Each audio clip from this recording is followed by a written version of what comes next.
Hello everyone, Brian here.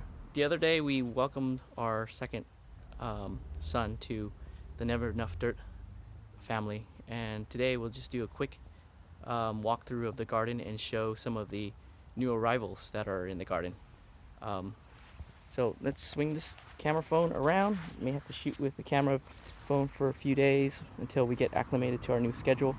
But here's our avocado tree. It's not a new arrival, but one of the epiphanies I had recently was that young trees are like babies and newborns and should be treated with delicate care, like newborns. And so here's our reed avocado. My plan is to plant a couple of moringa. I have to get the seeds and moringa tree here so I can create a new microclimate for it, to provide it not only shade but also increase the humidity. When you cluster trees and plants together, their humidity tends to be a little bit higher, and then the moringa will also help fix nitrogen into the soil, so hopefully it will act as a good companion plant. We'll look at another reed avocado later on, and you can see the difference in growth between the two. They started off at the same height. This one happened to be out in full sun and didn't get babied, so the other one was in partial sun, and new and young avocado trees need a lot of shade so that they can get big enough to handle all the direct sun that they'll eventually like. So we'll see that later on. We'll look at some of our new arrivals to the garden, like these raspberry plants. These are a couple of new plants, and one that I've grown in the past.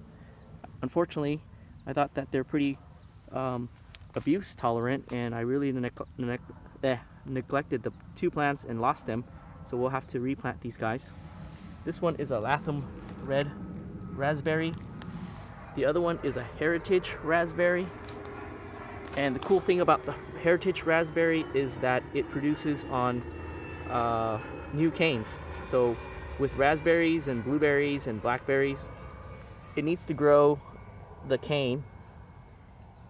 Then after a year of growing the cane, it will then start to produce the berries. With the heritage, the cane that it grows, it will fruit and berry that same year. So we can get an extra cycle of raspberries with the heritage.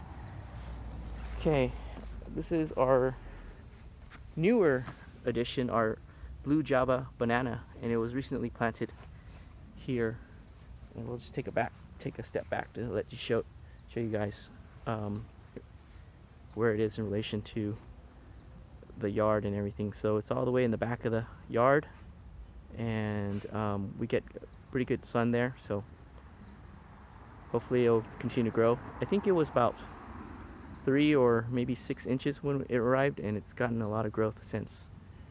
Okay, so we'll just swing around and look at some of the newer plants, like our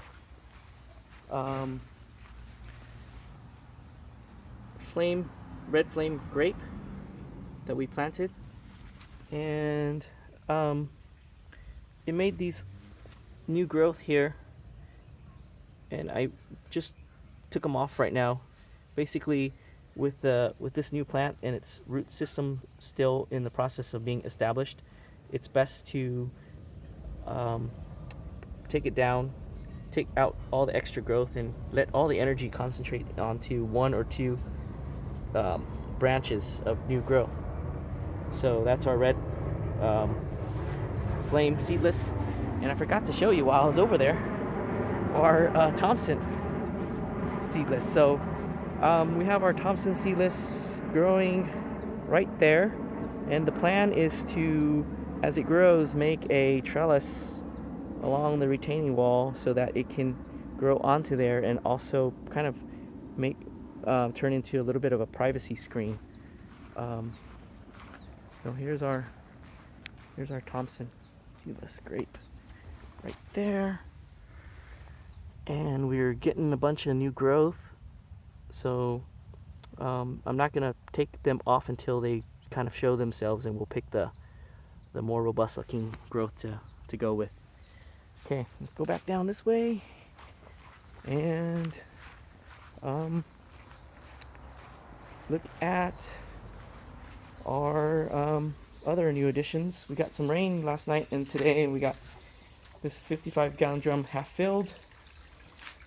You saw some of the recent videos. You saw this green tea plant, Camellia sinensis, and then you may have seen the update on the wasabi, and you saw our latest wasabi plant, and it's starting to make a lot of new growth. So yeah, we'll do some updates on this wasabi growing trial, and if you're following that, that's how they're doing as of today. And oh yeah, almost forgot to show you our reed avocado tree here.